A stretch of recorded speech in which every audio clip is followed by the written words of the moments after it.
आज हम लोग पढ़ेंगे क्लास 10th की हिंदी हिंदी गद्य का 5वां चैप्टर। 5वें चैप्टर का नाम है ईर्ष्या तू न गई मेरे मन से। 5वें चैप्टर का क्या नाम है? ईर्ष्या तू न गई मेरे मन से। इसको लिखा है रामधारी सिंह दिनकर जी ने। तो सबसे पहले हम लोग इनका जीवन परिचय पढ़ लेते हैं, फिर बाद में पढ़ेंगे ईर्ष्या तू न गई मेरे मन से। ठीक है, आइए देखते हैं जीवन परिचय।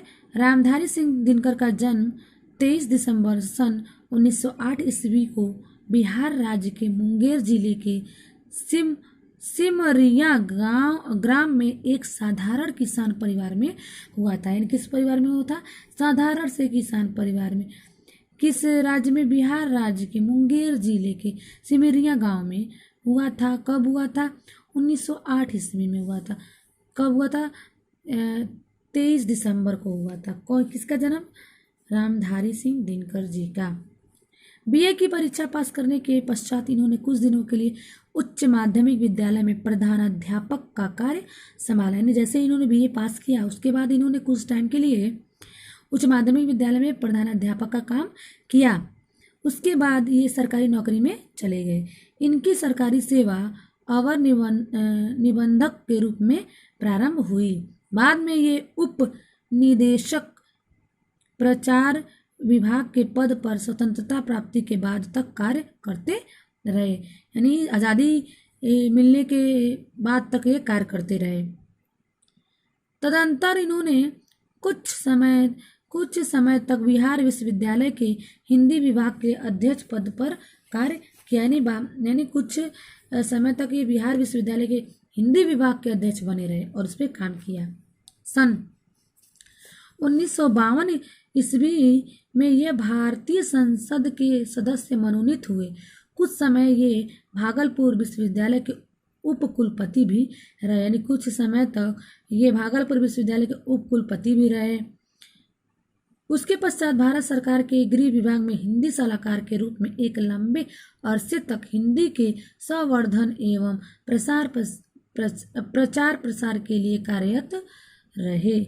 इन्हें ज्ञानपीठ पुरस्कार से भी सम्मानित किया गया। सन 1959 ईस्वी में भारत सरकार ने इन्हें पद्म भूषण से सम्मानित किया तथा 1962 ईस्वी में भागलपुर विश्वविद्यालय ने डी.लिट की उपाधि प्रदान की। प्रतिनिधि लेखक व कवि के रूप में इन्होंने लेखक और कवि के रूप में इन्होंने दोनों में काम किया है। इन्होंने अनेक प्रतिनिधि मंडलों में रहकर विदेश यात्राएं की। यानी विदेश यात्रा भी की थी इन्होंने। दिनकर जी की असामयिक यानी समय के प्रतिकूल यानी समय के अनुसार न होना मृत्यु 25 अप्रैल सन 1974 ईस्वी को हुई। यानी इनकी मृत्यु कब हुई? 25 अप्रैल सन 1974 ईस्वी में। और यानी समय के अनुकूल नहीं था, अभी इनका समय नहीं हुआ था, उसी से पहले ही इनकी मृत्यु हो गई। इनकी प्रसिद्धि का मुख्य आधार कविता है। क्या है? कविता। तथा देश और विदेश में ये मुख्यतः कवि के रूप में प्रसिद्ध है। किसके रूप में? कवि के रूप में। लेकिन गद्य लेखन में भी ये आगे रहे और अनेक अनमोल ग्रंथ लिखकर हिंदी साहित्य की श्री वृद्धि की। लेकिन गद्य में भी ये आगे रहे थे और इन्होंने बहुत सारी रचनाएं की जिससे ये आगे रहे। इनसे इनका ज्वलंत उदाहरण है संस्कृति के 4 अध्याय, जो साहित्य अकादमी से पुरस्कृत है। इसमें इन्होंने प्रधानतः शोध और अनुशीलन के आधार पर मानव सभ्यता के इतिहास को 4 मंजिलों में बांटकर अध्ययन किया है। कितने मंजिलों में? 4। किसका? संस्कृति के 4 अध्याय। विशेषतः इस कारण की उनसे दिनकर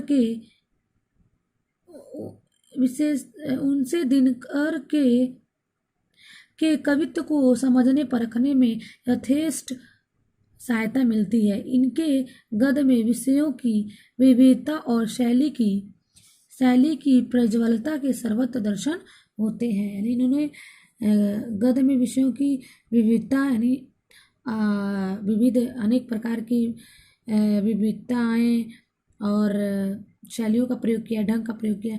भाषा की भूलों के बावजूद शैली की प्रज्वलता ही दिनकर के गद्य को आकर्षक बना देती है।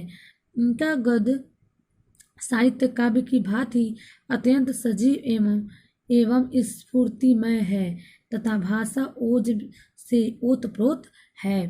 इन्होंने काव्य, संस्कृति, समाज जीवन आदि विषयों पर बहुत ही उत्कृष्ट लेख लिखे हैं, यानी बहुत ऊंचे लेख लिखे हैं, उत्कृष्ट लिखे हैं।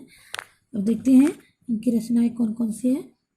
रेणुका, हुंकार, कुरुक्षेत्र, रश्मिरथी और परशुराम की प्रतीक्षा यानी काव्य में लिखा है।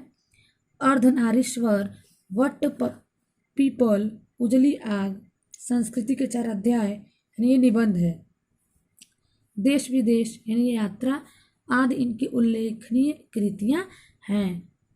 दिनकर जी की भाषा शुद्ध साहित्यिक खड़ी बोली है। कैसी है? शुद्ध है, साहित्यिक और खड़ी बोली है।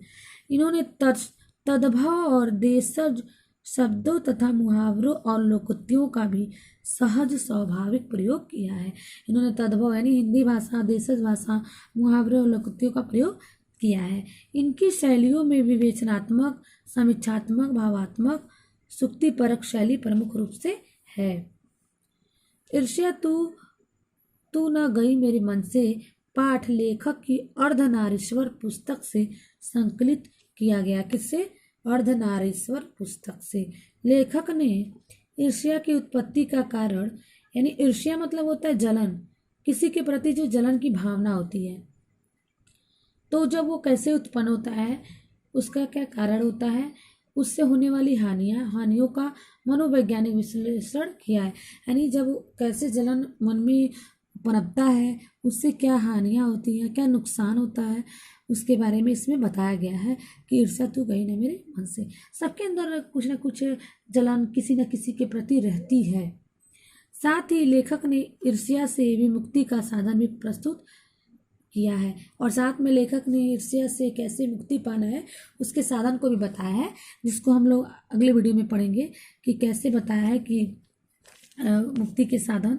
और कहने का मतलब ईर्ष्या, इसमें यह कह रहा है ईर्ष्या तू गई ना मेरे मन से, यानी सबके अंदर ईर्ष्या की भावना होती है। किसी न किसी से इंसान जलता है, या तो उससे वो बराबरी नहीं कर सकता तब जलता है, या तो हो जाता है, स्वाभाविक है कि जलन होने लगती है। तो वही चीज़ है। और कैसे इसका समाधान होगा, कैसे इससे मुक्ति पाएंगे, इसके बारे में भी रामधारी सिंह दिनकर जी ने बताया है, तो उसको अगले वीडियो में पढ़ेंगे। ये आपका बहुत ही इम्पोर्टेंट है, इसको आप लोग एकदम सही से पढ़ जाइएगा, रट जाइएगा, ठीक है। रामधारी सिंह दिनकर जी का जीवन परिचय, ठीक है।